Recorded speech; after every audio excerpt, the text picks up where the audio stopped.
right, well, hey everybody, thank you so much for joining me on this session. I could not be more excited because today I'm interviewing Alan Hillsberg from Funeral Marketing Services. I've been honored to be part of his growth and his progress as he's grown his agency over the years. And today we're just going to talk about him. We're going to talk about his business, how he's been able to grow it, how he's been able to scale it. So let me start by welcoming Alan to the call. Alan, thanks so much for taking the time today. Josh, thank you for your kind words. I appreciate it. Thank you. So let's dive right into it. Just to start off with, just tell us a little bit about your agency, where it sits today, how many clients, approximate monthly recurring revenue, that type of stuff. Well, going into February 2018, I've got 71 clients with monthly revenue at about $81,000 a month. Oh, nice. That's awesome, man. And tell us how long you've been doing this for. Like, when did you get started in this particular vein of the business? Well, I started March 7th, 2015. Okay. I'm a month shy of 3 years now. All right. I remember sitting by myself in Dunkin' Donuts on a Saturday morning with pen and paper after coming up with a $600 deposit. It was the first payment of 3 installments to get involved with you. I could barely afford that initial deposit. And after absorbing the first module in your course, I started to map out my game plan moving forward. Nice. That's phenomenal. And so you said $81,000 per month. Did I hear that right? Yes. That's fantastic. So that puts you at a run rate of 7 figures or $1 million a year in annualized revenue. That's correct. Wow. And what an amazing journey that is, because you're telling me just like less than 3 years ago, you were stressing out about the $300 first payment you made in order to get into the 7-figure agency program, right? Yeah. It was a struggle, and I was, it took, I needed to borrow that money. Wow. That's awesome, man. I can't wait to unpack this and talk about, how you got here, what you've done, because you've executed, which is amazing. Not everybody's executed at the same level. So before we dive into that, tell us a little bit about the history. I know you didn't just start, like you'd done web design and stuff for years. So just start from the beginning with us as far as your evolution in this process. Well, back in the 1990s, late 90s, I had a company called Top Listing. Okay. This was 5 years before Google came into existence, and I was doing SEO for different companies, optimizing for Alta Vista. Oh my goodness! Those search engines back then, and it was during the .com phase, and a public company came over to me and asked me if I wanted to sell my business. Okay. And at the time, I had 17 clients, and I said to them, "What are you buying? I don't have a clientele." Because we don't care how many clients you have. We're interested in your technology, how you do what you do. So I sold that business for $100,000 in cash. Nice. And it was, to me at that time, it was a big deal. Sure. Looking back on it, if I did not sell that company, I would probably be living on an island right now. Oh, man. Didn't have that foresight. So I started going to work for other major companies, doing work for them in the SEO field. And I got the itch to go back into doing business myself, but for smaller business. And I started doing SEO all over again.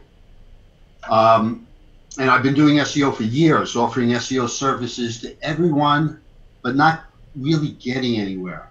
For example, I remember doing a great job for a local restaurant, creating visibility in all the communities that were close to him. I helped develop incentives for customers to come back, and I helped him with a systematic method of obtaining reviews. The owner spoke highly of me, and his attorney that handled his restaurant asked me to take over his account. So what I did was I applied the same strategies I used for the restaurant, and applied them to the attorney. And I did this for the bakery and to the dentist and to the clothing boutique and to the local hairdresser, all with mediocre results. So it was an endless stream of bringing on new clients and losing established old ones. It was exhausting. It was like an exhausting revolving door, and it was very frustrating. So I mean, it all sounds good, right? You got a restaurant, you got good results, you started getting referred to, every other business in the local market, but it just wasn't that. It didn't actually work that well for you. No, it didn't, because I never really got to know that business the way you really need to get to know them to really help them. It's almost like a bumper sticker mentality. You read somebody's bumper sticker, it's a nice saying, but the more you ask questions, the more you see how little they know. So, I mean, I just felt that I did not really get to know my clients the way I really should. And it was on top of my mind, but I didn't know how to change. Okay. So one day I listened in on a webinar given by Mike Cooch, selling the 7-figure agency course. And he had an interview with you. And what I knew I needed to do was break away from my method of doing business, as I saw so many in the same industry doing so much better than I. And they were living a lifestyle I very much wanted for my family.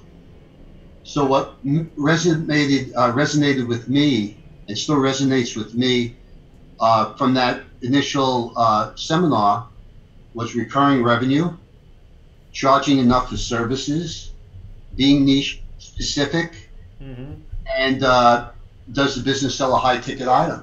Yep. So that day when I sat in Dunkin' Donuts on that March 7th, I just got involved in your course, paid that $600.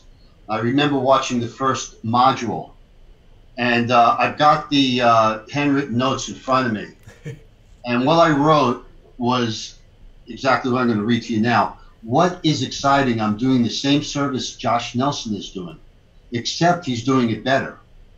Where my services are fragmented, his service offerings are more organized. He offers a complete package to one niche. I offer anything to everyone. He establishes himself as an expert in one niche. I'm a master of none, offering services to anyone. Another significant flaw, my price points are too low. Not enough to offer clients a valuable service or enough money to create a profitable business. So I started along. So that's how I started. That's amazing that you still have that note, and that was really a turning point for you. Yeah, I mean, continuing on, I wrote he, which is you, charges an absolute minimum of $1,000 a month, and I don't have a customer paying me more than $500 a month. So I saw all the flaws, and I really felt that I had something that I can really duplicate and really make my own. Well, that's amazing. It's a tremendous story. One question that comes to my mind, and I'm sure it's going to come to mind of the others. So, 1990s, you sell type listing for $100,000. Then you go and you start working, and you have your own agency again. How did you get to the point where that money dwindled away? It goes fast. Yeah. It goes fast. I actually thought that I could take some time off, but being a homeowner at the time, I had 2 small children. And living off that money, chunks of that money go very, very quickly. Yeah. I quickly realized that was not a mountain of money, although it was a nice windfall for a very small company that really didn't have much. I knew that I couldn't just sit and work with the money I had. I had to go out and make a living. Absolutely. All right, so that was kind of like the turning point, right? You have these notes, you've got this clarity on what's wrong with the way you're doing things. So obviously the next step was that you chose a niche. How did you choose a niche? Tell us about that process. Well, I currently serve the death care industry. Okay. My clients are predominantly funeral homes, but I also serve cemeteries and cemetery monument companies as well. It's not as morbid as it sounds. It really isn't. I'm also now negotiating with hospice organizations, which is a direct win for the funeral homes I serve. Social workers that work in hospice are a valued relationship to any funeral director. Social workers are highly trained to provide end-of-life care to terminally ill people. During the short time patients are in hospice, families start asking questions about funeral pre-planning, which is beyond the scope of the hospice worker, but the type of questions a funeral director is trained to answer. So relationship development between a social worker and a funeral director is incredibly important, not to mention profitable. So, that's my business. So funeral homes, and so in the selection of the niche, I know you kind of popped back and forth between a couple different options. Well, I guess what were the main things you were looking for as you chose this particular one? Well, I kind of leaned on, pretty much everything that you've asked me to look at, which was recurring revenue, charging enough services, being niche specific. Does the business sell a high ticket? Does the business sell a high ticket item? Mm-hmm. Are there associations associated with that niche? Yep. Those were important. Are there enough companies in your niche doing $1 million in sales per month? Per year. Are these funeral homes, or is this niche one in which I can find these people and go after them? Is it seasonal? Those are all the questions that I asked myself. Mm-hmm. Each one of them gave me a green light. Awesome. And I remember kind of when you came down to the office with the group of people, and I remember you saying, look, this is the niche I'm going after. This is why I chose it. You were pretty passionate about, it being resonant for you, that transaction value. And I remember Dean and I afterwards kind of like, not sure, this wasn't even on our radar. And, it's just so excited to hear you tell me that you've had this level of success, and being in this niche has been such a good fit for you. Tell us a little bit about the services you provide to the clients in your space. Yeah, before I answer that, okay. Just to push forward on choosing this niche, there's a book that I definitely recommend that everyone read. It's called Blue Ocean Strategy. Okay. By W. Chan Kim. And what they talk about is the fact that most markets are red oceans. They're full of blood because all the sharks are feeding on the same pool of fish. Mm-hmm. So he takes a big step back and he says that the first person who taught health, wealth, or relationships was working in the blue ocean with no other sharks or competitors coming after their customers. But people quickly saw the success, so they jumped into the waters. Over time, the waters grew red with sharks feeding on the same customers. That's why it became necessary for people to create their own blue oceans. So that's where submarkets began. Mm-hmm. And the first teachers in these submarkets experienced great success as well, until people jumped in there and bloodied the waters. The smart people looking around and figured out what they could create inside of their submarket that could become a new opportunity to those customers. So what they did was they created a new blue ocean once again. And what I'm doing when I talked about this social workers and this hospice, when I talked earlier about social workers in a hospice environment, mm-hmm. that's a blue ocean. Yeah. And it falls directly inside my niche. Yeah. So kind of getting creative on what else you can do to create your own new blue ocean that would be different than anyone else. Exactly. Awesome. So let's dive in then to the services that you offer to your clients at this point.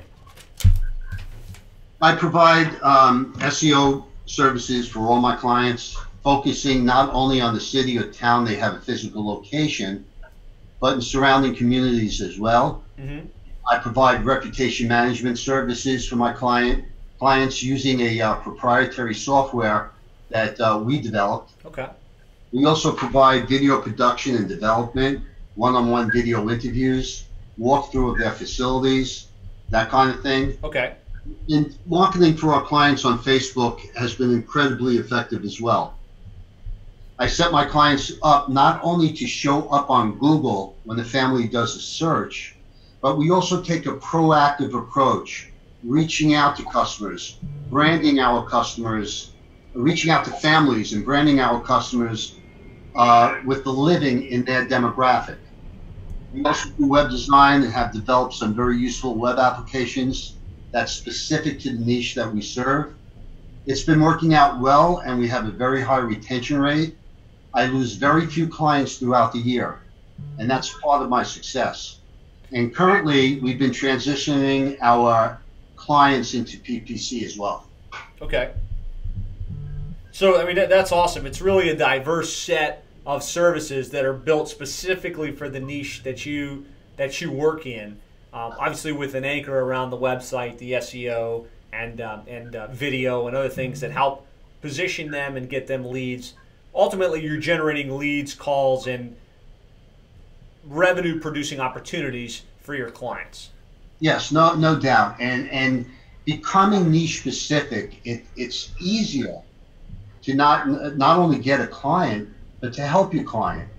When I'm in a competitive situation with another SEO firm that's not niche-specific, I immediately have the edge. Mm-hmm. You know, my client sees that I only work with funeral homes. I'm giving him funeral home testimonials. I'm giving him clients that he can call directly, all within the same niche. My competition can't do that. Yeah. I also ask my clients to go back and ask that my competitor certain questions, like what is the difference between pre-need and at-need? Most of them can't answer that. And if they can't answer that basic question, they'll never be able to serve the client. Yeah. Also, I find that working with one industry, I'm able to take the same strategies and apply them to another funeral home or monument company because I know that they work. And I'm able to really drill down and work on strategies that really help my customers grow and help them generate more services each month. Yeah, that's the power, right, of the niche, because you actually understand the industry, you can actually generate results, and then you can systematize what you do so that you can apply your knowledge to every single client that you serve. No doubt. So actually, I'm doing much better than I was when I was working for every type of company, and it's easier. The whole process is easier. Yeah, that's super cool. And thanks for sharing kind of your suite of services and the different things that you do. And I know that you're always trying to figure out what that blue ocean is, not sitting only inside the internet marketing SEO box, but what else could you do now that you have these clients to serve them more and deliver on that key objective, which is to help them drive more leads, more sales, better profitability. Right. No doubt. Very cool. So now I want to ask us a question that a lot of people are curious about, they want to know, which is, how did you get your first 5 clients? And it's exciting to see that you're now at $80,000 per month, 70 plus clients, and we'll talk about what you do today. But for those first 5, what was the strategy? How did you get those in your niche? All cold calling. But here's something, I think this might be the most important line in this interview. Awesome. Tim Ferriss once said, or it came from one of his books, life punishes the vague wish and rewards the specific task. If you want confusion and heartache, ask yourself vague questions. If you want uncommon clarity and results, ask uncommonly clear questions. Fortunately, this is a skill anyone can develop. Often, all that stands between you and what you want is a better set of questions. And that goes back to you pushing people to plan. They set if they plan, there's clarity there. But you've got to ask yourself clear questions, not vague questions, and that's what I've done from the very, very beginning. Okay. So the first thing I did before putting together a website or anything else was put together a keynote presentation that was impactful. It took me 2 months to really get something down I felt was exciting and helpful to the clients that I wanted to serve. Then at that point, I got on the phone. But in order for cold calling to work, I needed to be realistic with myself.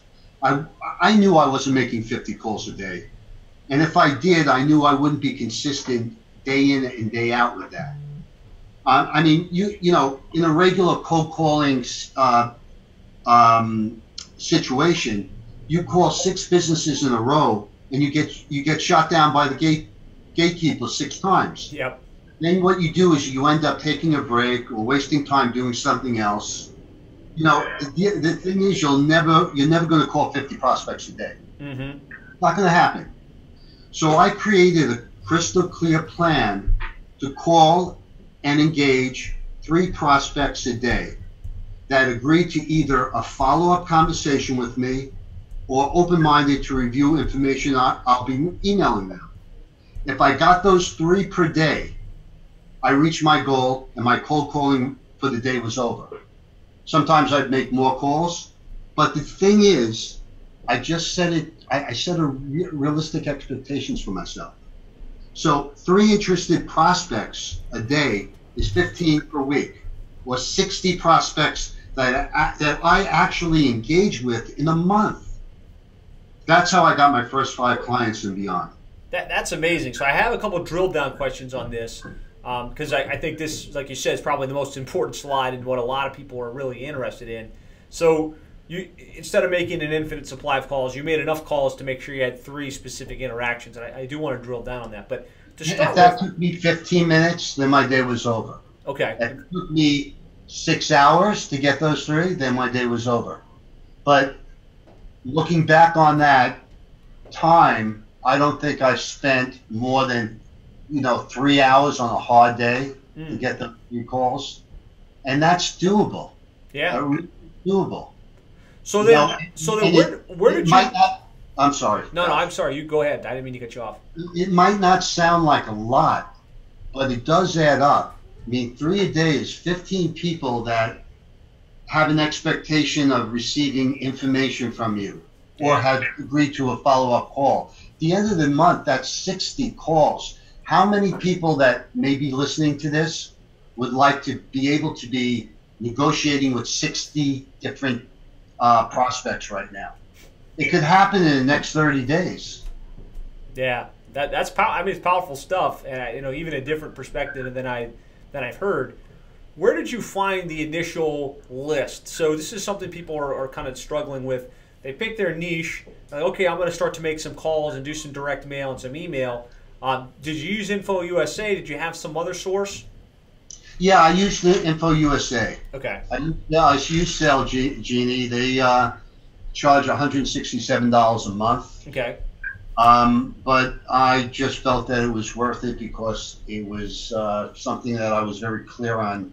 I wasn't just buying a bright and shiny object. I had a plan. Mm-hmm. So that 167 was well spent. So it was salesgenie.com powered by Info USA. That's correct. Yes. And in your particular case, did you feel like the data was pretty on point? Was it like good enough that you could make the calls and get to actual funeral home owners in your case?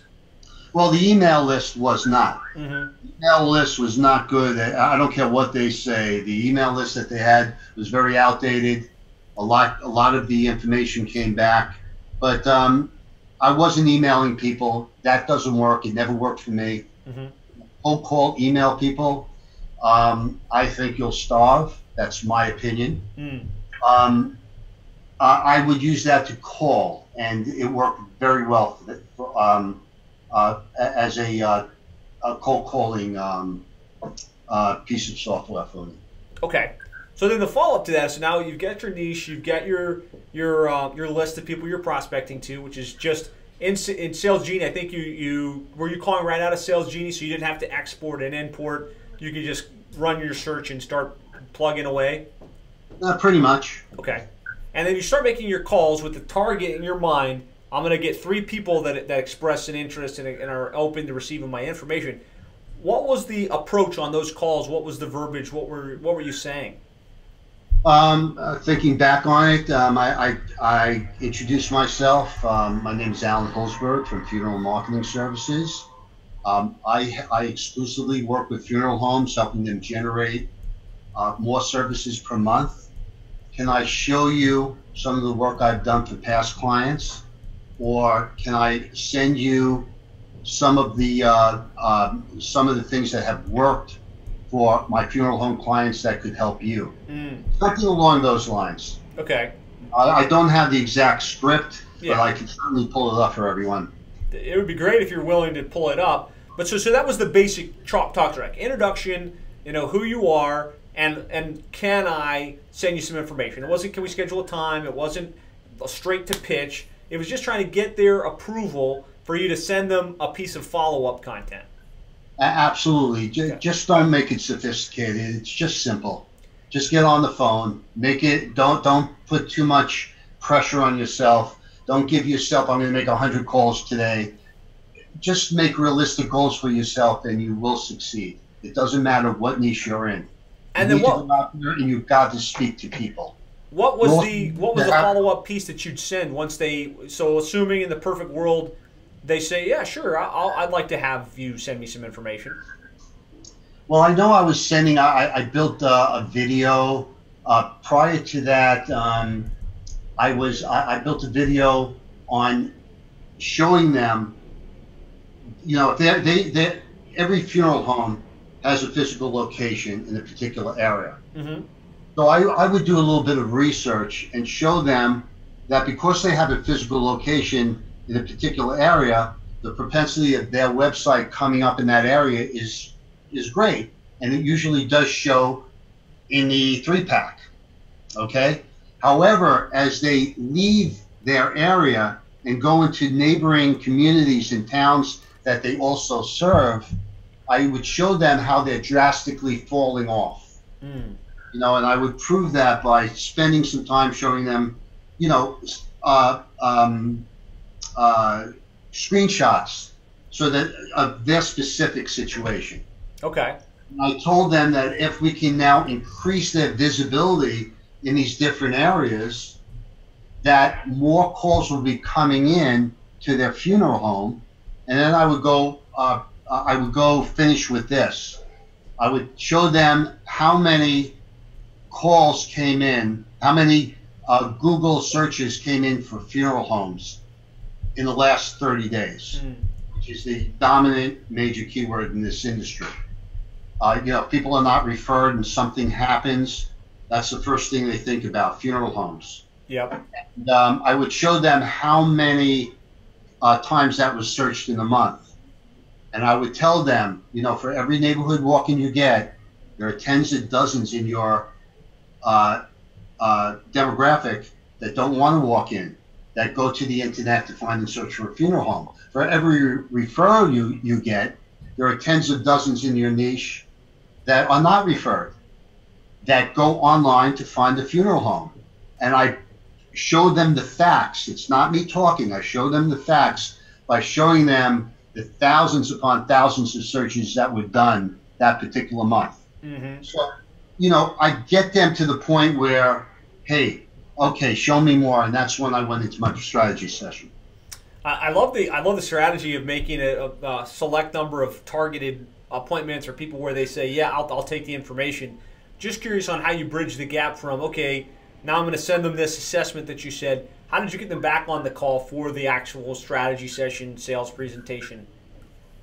Well, what I did was after I showed them this, I would tell them, look, can I go ahead and evaluate your site, come back to you and show you how Google is looking at your site, and what I would consider the best strategies for your funeral home based upon the number of services that you're doing now, and how I can increase that by one or two per month, which will come out to, 25 new services a year. And they would say, yeah, that would be great. And then what I would do is call them back. I would tell them I need to do my research. I'll call you back. And I would do just that to set up the strategy session. I was very careful, even in the very beginning, not to go for the sale. I never go for the sale. It's sort of like, and I think I've told you this before. I've mentioned it in the mastermind meetings. When you meet a girl that you like, she could be beautiful. She could be everything you want. She could have a great personality. But you don't ask her to marry her on the first date. Right. Courtship involved. Yep. And that courtship is the same type of courtship that you need to build with your clients. Yeah. And that's what I do with each and every client that I have. Awesome. So, Alan, just tremendous the value. And just like you said, this one slide, you shared the secret sauce for your particular business on how you landed those first 5 clients.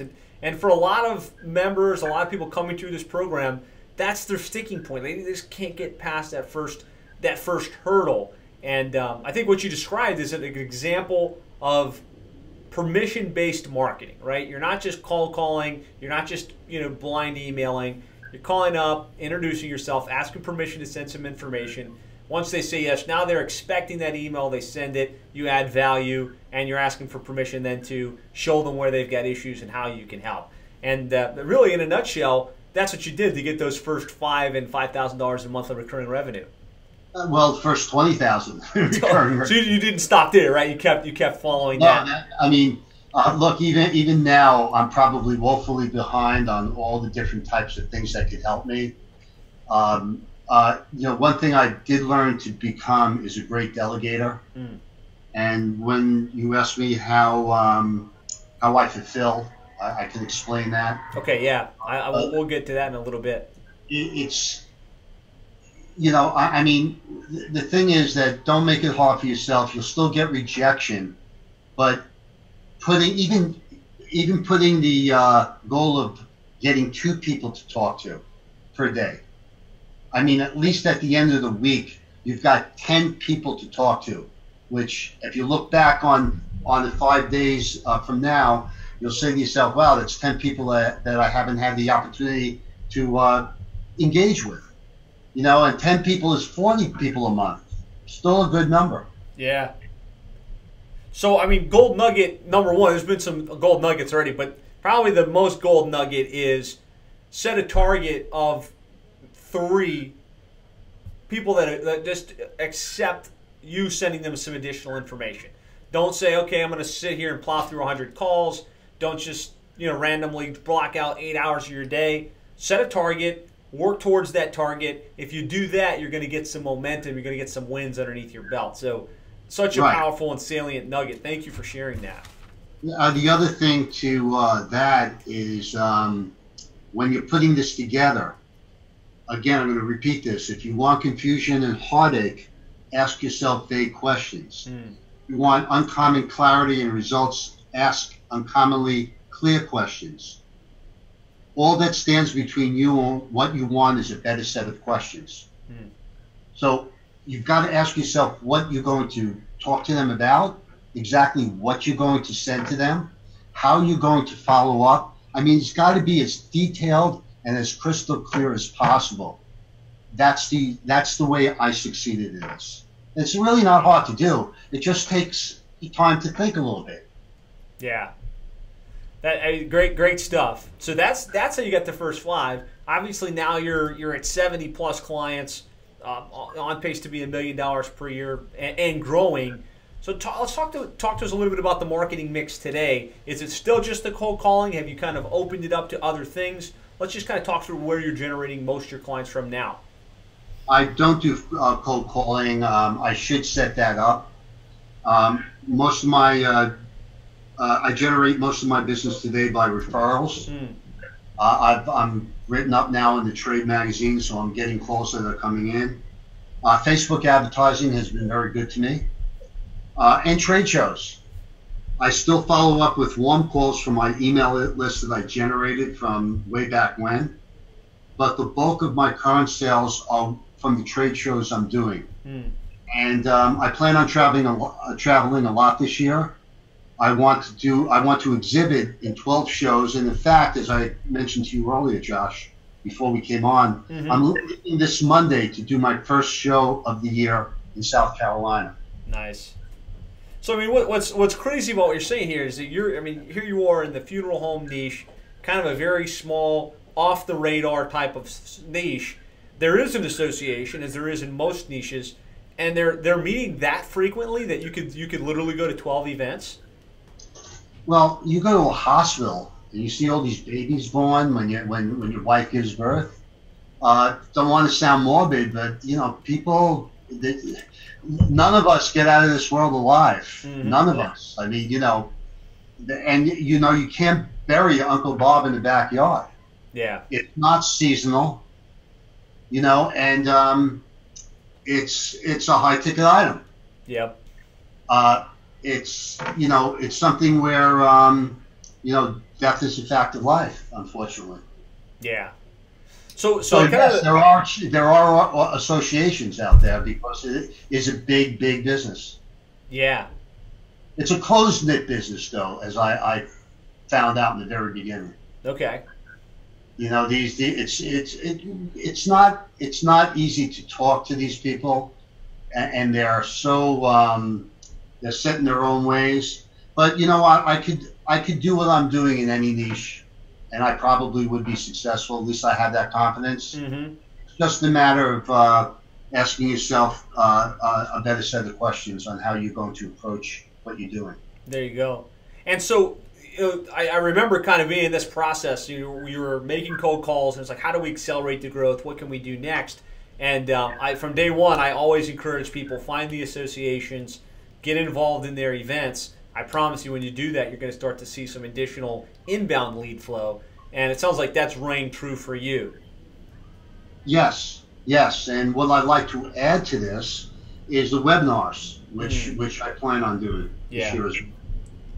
I think webinars will be powerful for you, especially because you've already got all these people that you did the permission-based marketing to that kind of know who you are, whether they did business or not.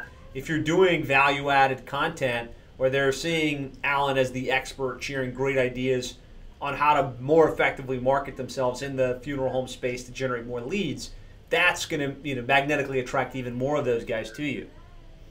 Yeah, I think I have a good momentum for that, yes. That's great.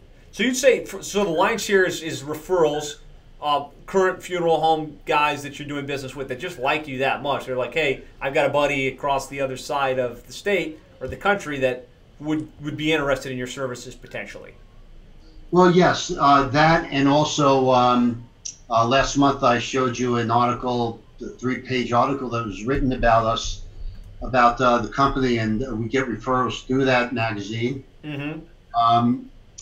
But predominantly from customers that are talking to other customers that, hey, look, I've got somebody that has made me a better, has positioned my company better than I've ever had anybody position me before. Yeah. And that's really great. That's a great feeling. It's powerful. I mean, so if you don't mind, as it relates to the Facebook ads, because that's unique, right? You get somehow you're targeting funeral home directors on Facebook. Can you tell us a little bit about how you did that targeting, not necessarily for funeral homes specifically, but kind of in general? Yeah, if you recall, on the Facebook group, I posted my whole method in which I obtained clients through the press releases we were writing. Yep. And what we would do is offer clients, and I do this for my trade shows as well, what I do is I offer a free test drive. I tell them that I will go ahead and rank their business at no charge at all. I will get them on the top of Google in a town that they have low visibility in, under a high traffic keyword, such as like funeral pre-planning. And I will do it absolutely free, no strings attached. and I will show you how I'm going to do it, and I'm going to show you my results as well, so that when and if you're ready to hire a marketing company, I might be one that you may consider. So that's what I do. And on Facebook, I offer this, marketing for free, and with no strings attached. And I get people that come sign on. That's amazing stuff. It's really a great strategy that you can deliver on every single time. Get them impressed, and then obviously get their business once you take them through the sales process. No doubt about it. Every time it works, every time, and I'm, even the people that don't sign on, I'm creating great friendships with them. They see that we're the real deal. I got them in a marketing list, an email marketing list. They're retargeted. No doubt that they'll become customers one day. Awesome. And so, just to kind of drill down, he shared this strategy, and he's very open with what's working for him. Ultimately, he's telling him, I'm going to give you a free test drive. He creates a press release targeting one of the surrounding towns that's not their main town for their anchor keyword, writes a press release, pushes it out, and then can a couple days later say, hey, I told you I was going to give you the test drive. I did it. Check this out. This is where you rank. And if I could do this for you in this period of time, imagine if we were working together on an ongoing basis. Something along those lines. Right, Alan? A little deeper than that. Okay. What I would do is I would tell them, listen, give me 7 minutes on the phone. Let me share my screen with you. Let me show you what we've done for one customer. So I would show them the actual results. I would show them the press release results, and then I would bring them to a 7-slide presentation and show them exactly what our thinking was going into this and what we're trying to do, what we're trying to accomplish by not manipulating Google, but by giving Google what they want. Mm-hmm. So they're very, very impressed with that. And when they see that I'm able to do that for them, and they understand through the transparency that I'm offering them, it's really, really simple to get the strategy session. Awesome. I mean, I have absolutely zero pushback. It's really a dynamite strategy, and obviously it's working extremely well for you. It took me 2.5 years to develop it. I mean, trial and error, and seeing what works and what doesn't, but it does work. Also, those videos that I showed you one day when you and I had a conversation, really some good stuff that people just are impressed with. Yeah. Do you mind explaining what that is? They're a series of 20-second commercials that you're able to edit in any niche, put in your own wording. It's something that, if anybody wants to really see, I would need to show you. So certainly you guys have access to me. Let me know how I can help. I can show you some strategies that you might be able to apply to your niche. Awesome. Great stuff. So just one quick follow-up question on this. So you're getting, how did you target the people on Facebook? Is it just basic interest targeting? Did you take an email list and import it in order to match up so that your ads are actually syncing to funeral home directors? Well, at first I went with the targeting and the interests, and that did work. And then I went to my email list, and I imported that. Nice. And that worked as well. They both work. Yeah. So there's lots of ways to get creative with Facebook targeting, I guess is the point. When you start to get some organic traffic, you can retarget that group right on Facebook, and you start to develop a bigger and bigger list of people that you can hit on Facebook. And then if you get a big email list through the type of marketing that Alan's doing, then you can import that into Facebook and make that a targeted audience. So really, really cool stuff. And then the strategy, as far as what you're offering them, is unique. You're offering them a free test drive, and that test drive strategy is working well on Facebook as well as at the trade shows. Because absolutely, people want things for free. And look, again, I'm looking to build that relationship. These press releases and everything I'm doing for them is that courting phase. Yep. I want to bring them into my company so that I can show them what I can do. Yeah. If I'm able to bring them in and I could show them what I can do, I'm going to get them as a client, or at least I'm halfway there. So it's a great way in which I could do that. I don't hold anybody, look, they don't want to buy from me, and there are some that don't. That's okay. I stay in touch with them, and I'm still friends with them. I know sooner or later I will get them. That's awesome. So, I mean, guys, what you have gotten in the last 30 minutes is exactly what Alan's done from a strategy positioning perspective and from a sales and marketing perspective to build a seven-figure digital marketing agency in his very niche-focused business. So we talked about what you do to generate clients. Which of these tends to generate the most? Like, what are the lion's share of your new clients coming from? Hands down, trade shows. Okay. Right now, hands down. I started with the trade shows in September of 2017, talking only a few months ago. And that trade show was in New Jersey. And I think I've landed 5 or 6 clients from that trade show alone. Nice. One of them is now one of my biggest clients. In fact, I closed him last week, and I put a little video up in my mastermind group. Mm-hmm. He's generating $4,600 a month from me. Wow. And he's on a yearly contract, and he couldn't be more happier.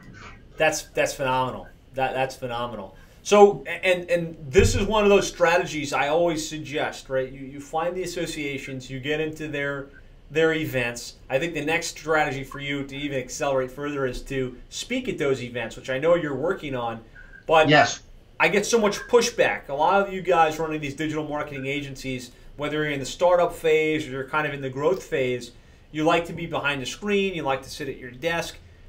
Going to a trade show takes work, right? You have to book a plane, you got to get a hotel, you got to fly out there. But if you do it right and you put the energy in, it's going to reap rewards long into the future, as Alan can attest to. No doubt. So let's talk now about how you retain and how you fulfill, because you're a one-man business-owned entity. You don't have a business partner that's kind of the operations guy behind the scenes. You're the main guy, right? You sell, you fulfill, you implement. So talk to us a little bit about your fulfillment strategy. How do you've got all these 70-plus clients, and you've grown it in less than 3 years. How did you get the work done? Well, I run lean, but I'm very profitable. Most of my fulfillment is done remotely. Okay. Great success. I have a web development team that knocks it out of the park for me every time. Whether building websites, updating or developing new products, they are on time and they're very cost effective. Is it an outsourced provider, or is it your own team that you have that works remote? Well, he pretty much works for me. I give him enough work, but he is a freelancer, so to speak. Okay. But he does, most of all his work is coming directly from me. Okay, great. And did you find him on Upwork or on onlinejobs.ph, or kind of where did you find this? Well, I actually found him on Upwork. Okay, great. This is now prior to starting with you, I believe. But there's trial and error there, because people overseas, especially, they'll tell you anything to get your money. But not all of them really care enough about what they're doing.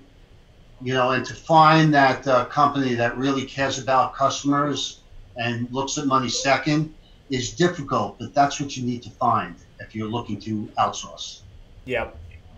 So he does knock it out of the park for me, and he's got a team, and they pretty much work exclusively for me. For me, I've got an SEO team as well. Actually, 3 teams that share my client base with great results, and they provide quality reports twice a month, all in my name.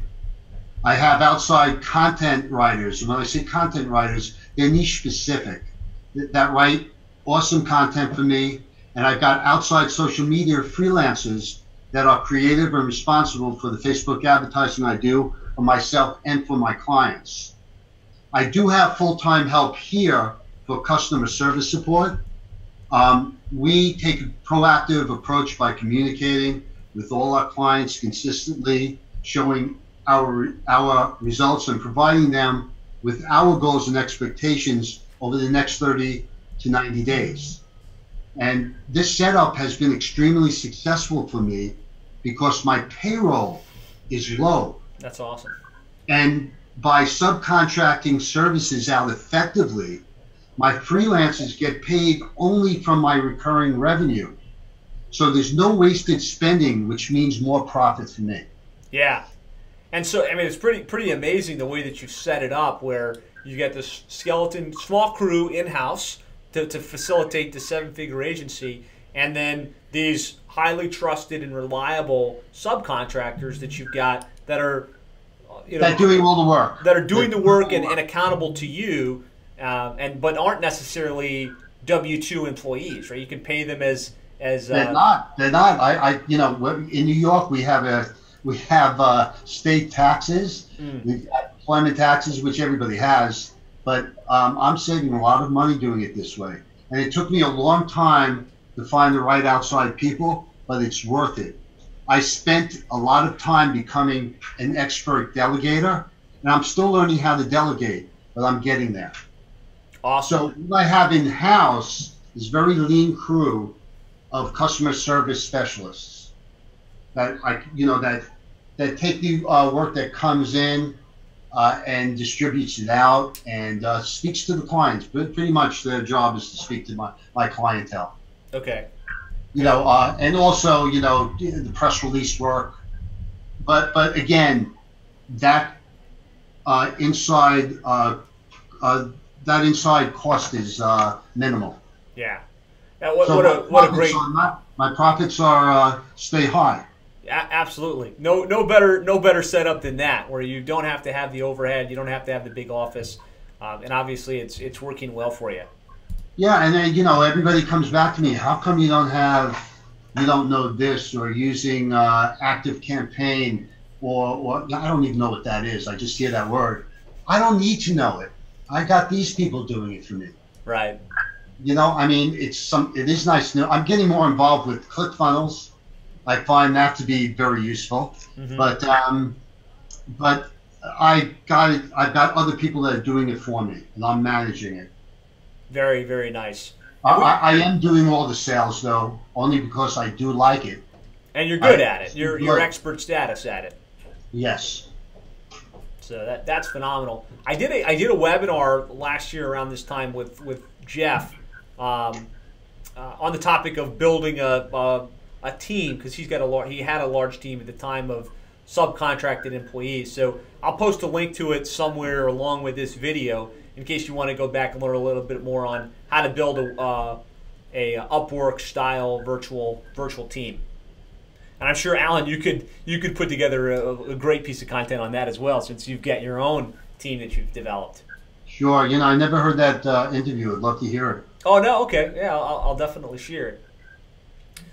Anything else you want to add on the topic of fulfillment and client relationship or client management? Well, what I told you is pretty much all it is. Okay.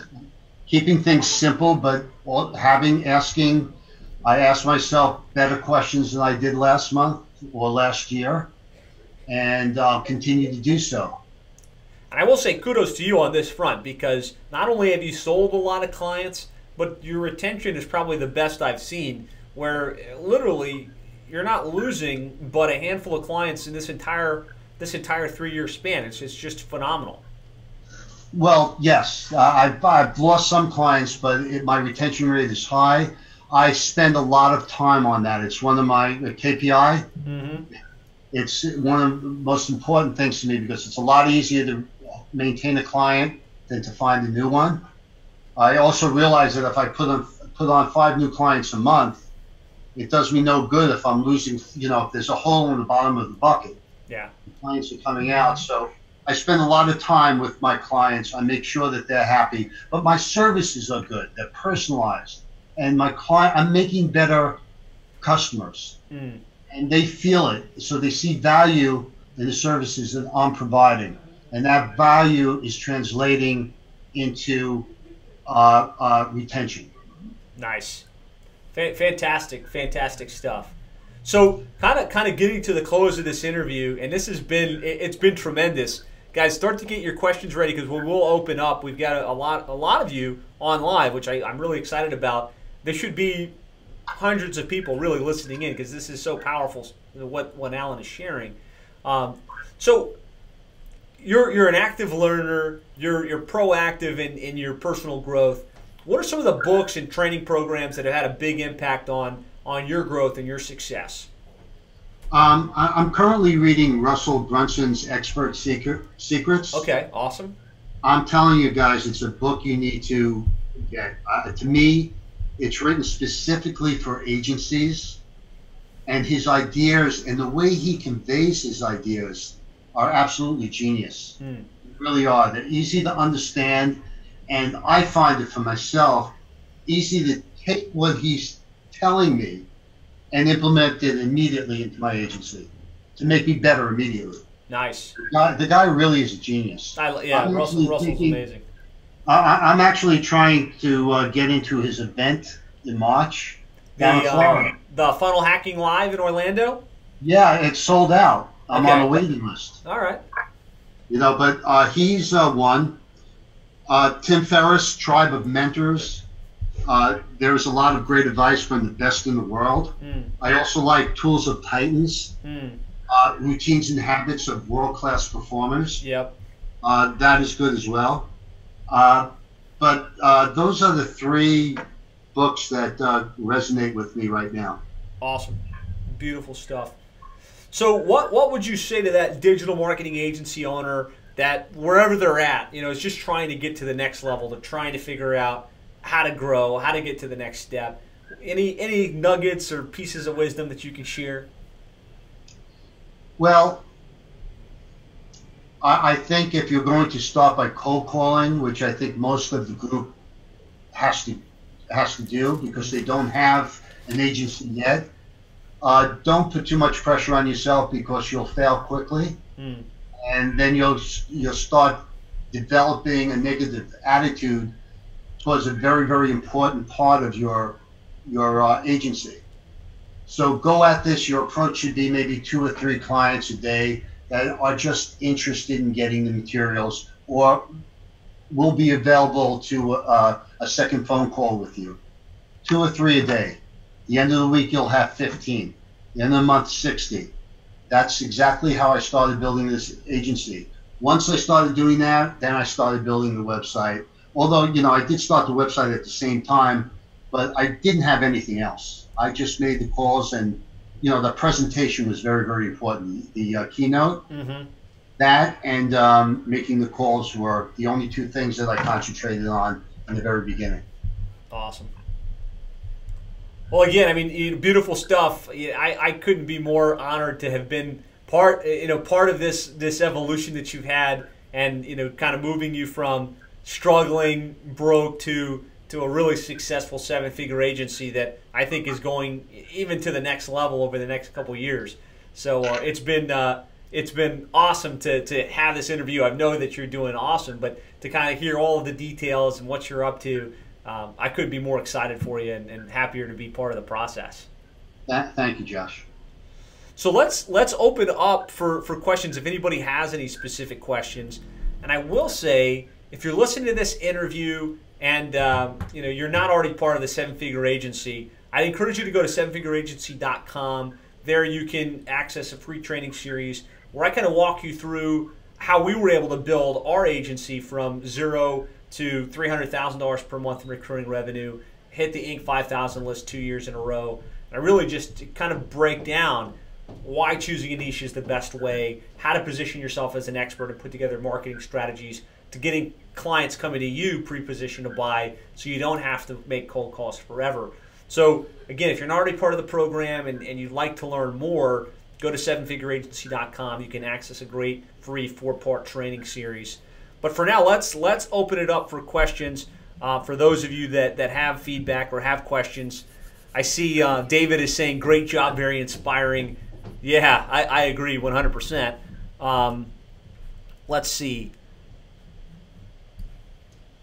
So somebody, I see PM, I don't know the full name, but awesome stuff, Alan. Kind of confused with the press release strategy. Can you please walk me through exactly how you prep for the pre-planning plus city with the press release?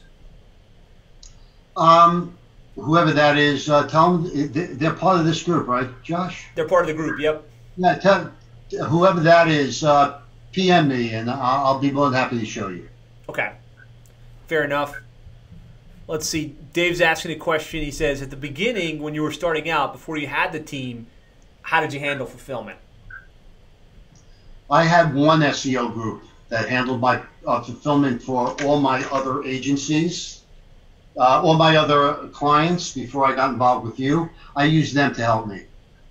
So you had a little bit of a team kind of coming into it, and you've built it up as the agency grew. Right. Okay. I never personally got involved in doing SEO.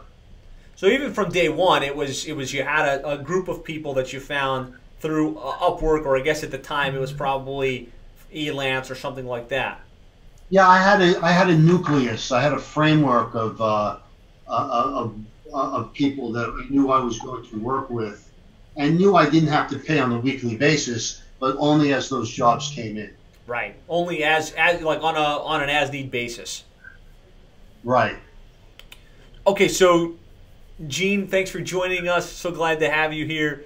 She's asking, do you start with a narrow local focus, or are you now marketing nationwide? No, I've never started with a local focus, although many of my clients are in New York, only because I'm able to visit them. I went nationwide. It didn't matter.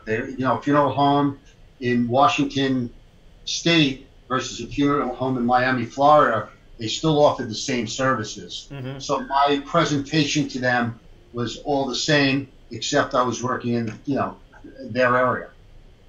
So the question was, so obviously you're nationwide. You can't limit yourself just to someplace in New York. Did any of your first couple clients come in your backyard, or were they all outside the area? My very first client, Garfino Funeral Home, was in New Jersey, which is the next state over. Okay. The second client was from New York, and then California, Miami, Chicago. Right away, it started to Texas. Branch out. Yeah. That's awesome. Yeah, and I think it's probably similar to our experience. Our first one or two were local. That way we could be right face-to-face with them, get the opportunity, knock it out of the park, and then instantly started going on a national basis. So that's a great question. She's also saying if you're ever in Myrtle Beach, she'd love to get together with you. I'll be the trade show's in Columbia, South Carolina. Don't know how close that is to Myrtle Beach, but that's where I'll be. Columbia, South Carolina. Okay, cool. So David's asking, and we got questions coming in now, so I really appreciate the engagement here, guys. So David's asking, do you run ads in the association newsletter and things like that? No, I don't. Okay. No, I don't. Is it a good idea? Probably. I just thought that the prices were high, and I chose not to. Okay. Good question. I mean, it is something that we, in our niche, in our associations, we at this point, we do buy like the cover ad. That way they see us when they get those newsletters. So, I mean, as the company grows and as you have a bigger marketing budget, it may be something to look at. And that's a great question, David. Did you do that early on? No, we were like, it's been over the last 2 years or so where we started doing that. Because you're right, it's a big expense. There's not a hard return on investment. But if you really want to saturate that niche, you know that your best clients are in that group that's getting that circular.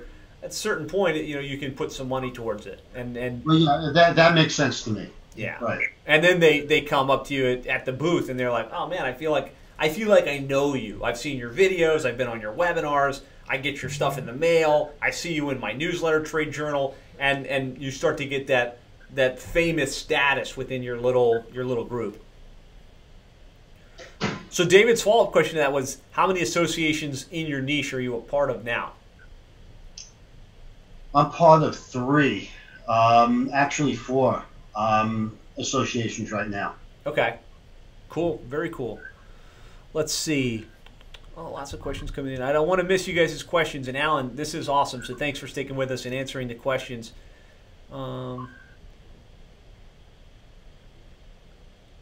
So Brian's asking if you could elaborate a little bit on the specific services being offered at the start. Was it a package or was it separate? And what price point did you start at? So he did answer that at the beginning. He kind of explained that he comes in with the package. Can you just talk through that a little bit more and kind of what your price points were out of the gates?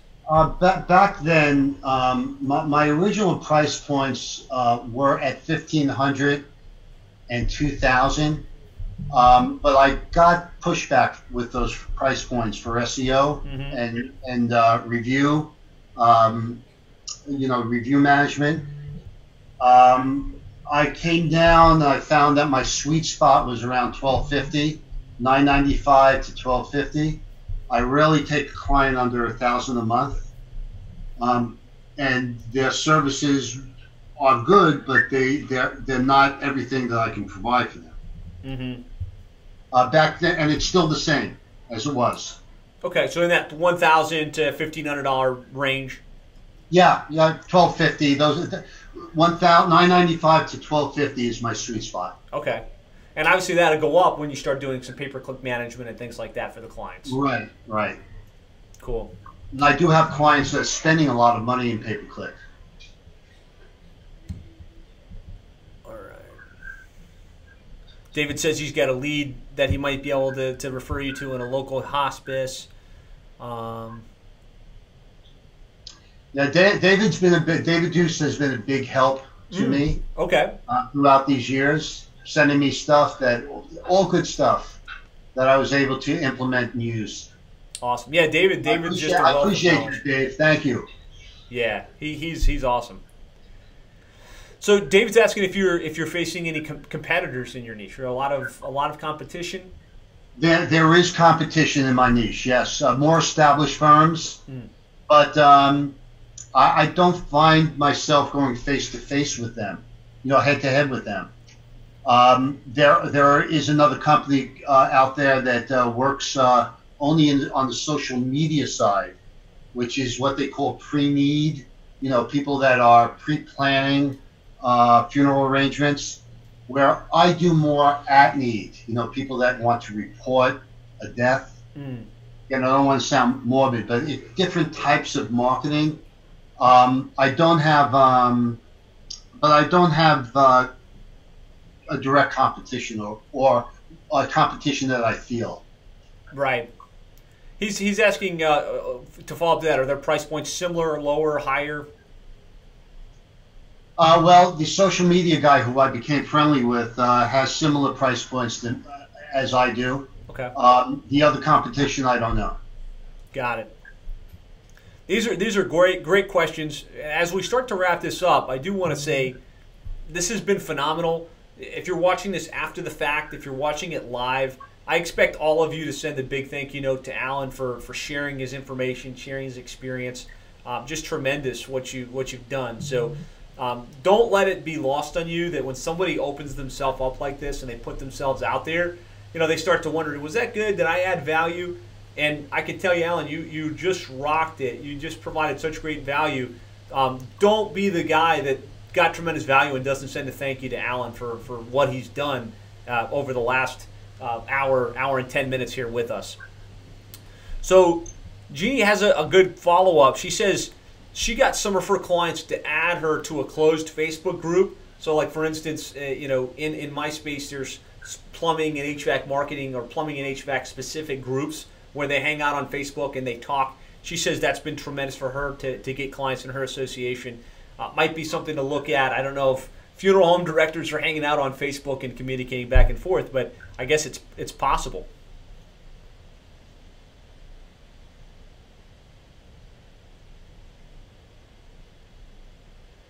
Sheik says, thanks, Alan. Great stuff.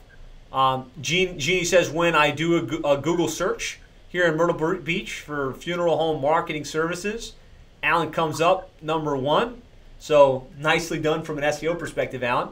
Yeah, definitely. We definitely come up. If I can't do it for myself, how am I going to do it for my clients? Got to eat your own dog food, guys. I mean, in your niche, and it's not that hard, right? Because there's not a lot of people that are targeting niches. There's not a lot of people putting out great content.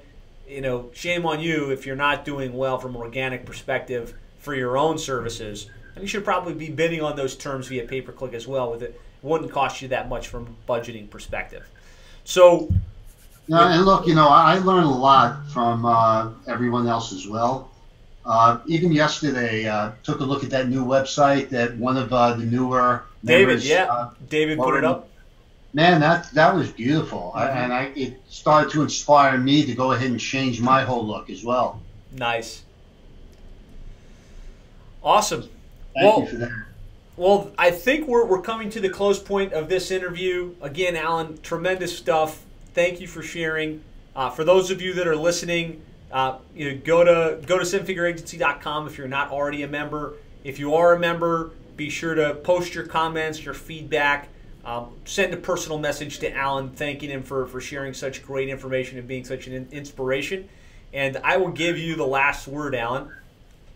Well, look, for everyone that's on the call, if you're interested in anything that I might be doing that you might want to implement in your own industry, your own agency, don't hesitate to PM me. We'll set something up. I'll show you what I'm doing, and I'll be happy to help. Awesome. Tremendously generous. And with that, we will close. Thanks, guys, for joining us live. Thanks for watching this, possibly listening to it as a podcast.